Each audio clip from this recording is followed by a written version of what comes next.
প্রধানমন্ত্রীদের কথা তো জানলাম, এবার আসুন পাকিস্তানের সেই তথাকথিত বাঙালি প্রেসিডেন্ট ইস্কান্দার মির্জার কথায়। তিনি পশ্চিমবাংলায় জন্মগ্রহণ করেছিলেন, কিন্তু তার পারিবারিক শেকড় খুঁজলে এক চমকপ্রদ তথ্য বেরিয়ে আসে।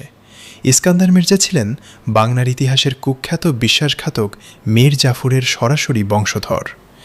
দিল্লিতে জন্মগ্রহণ করা মীর জাফর ছিলেন মূলত আরব বংশোদ্ভূত, আর তার বংশধর ইস্কান্দার মির্জার মাতৃভাষাও ছিল উর্দু। সোহরাওয়ার্দী বা নাজিমুদ্দিনের মতো তিনিও নিজেকে কখনোই বাঙালি হিসেবে দাবি করেননি।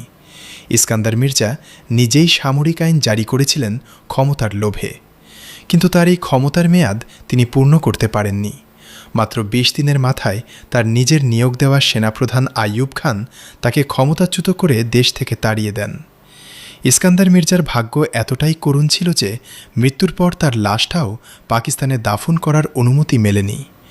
সামরিক শাসক ইয়াহিয়া খান এবং আইয়ুব খানের রোষানলে পড়ে তাকে লন্ডনে নির্বাসিত জীবন কাটাতে হয়।